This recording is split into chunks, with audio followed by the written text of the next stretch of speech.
చంద్రబాబు నాయుడు గారు పరిపాలన 100 రోజులు పూర్తి చేసుకున్నారని చెప్పి ఈరోజు వాళ్ళు పండగ చేసుకుంటున్నారు.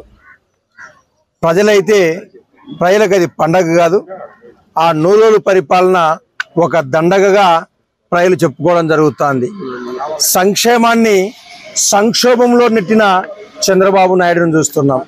ఈరోజు విద్యా వ్యవస్థ అకాడమిక్ ఇయర్ స్టార్ట్ అయిన తర్వాతనే ఈరోజు విద్యా కానుక కానివ్వండి, మరి అమ్మఒడి కానివ్వండి, ఇలాంటి కార్యక్రమాలన్నీ జగన్మోహన్ రెడ్డి గారు ఇస్తే మరి ఈరోజు 100 రోజులు పూర్తయినా ఈరోజు దాదాపుగా 4-3 నెలలు పూర్తయినప్పటికీ విద్యార్థులకు సంబంధించి అమ్మఒడి లేదు, విద్యా కానుక లేదు.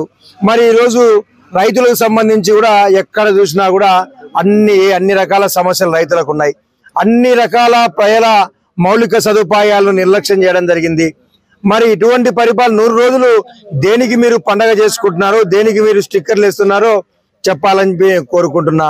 అంతేకాకుండా విపరీతంగా వర్షాలు పడితే వేరే రాష్ట్రాలు మునిగిపోతా ఉంటే సమృద్ధిగా అక్కడ ప్రాజెక్టులో నీళ్లుంటే మరి ఈరోజు రాయలసీమ జిల్లాల్లో నీళ్లు లేక అలమటించడం జరుగుతుంది. ఒకవైపు తుంగభద్ర మరి సమృద్ధిగా నీళ్లున్నాయి. సకాలంలో ఈ రోజు ఏదైతే కాలువ డిజైన్ మేరకు ఉందో ఆంధ్ర నివాస్ సోల స్రవంతి సంబంధించి ఈ రోజు దాదాపుగా 1300-1400 క్యూసెక్కులు మాత్రమే రావడం జరుగుతుంది. కేవలం తప్పులు లెక్కలు చూపించి ఈరోజు చెప్పడం జరుగుతుంది. మరి ఏ ప్రాజెక్టులో ఎన్ని నీళ్లు ఉన్నాయో చెప్పగలరా మీరు? మేము అదే కోరుకుంటున్నాం. ఈ సందర్భంగా రైతుల ప్రయోజనాల కోసం గతంలో ఏదైతే జగన్మోహన్ రెడ్డి గారి సమున్నత నాయకత్వంలో రాజీ లేకుండా వారి సంక్షేమం అభివృద్ధి విషయంలో, ప్రజల విషయంలో ఏ రకమైన కార్యక్రమాలు తీసుకోవడం జరిగిందో అది జన హృదయంలో ఉండడం జరిగింది.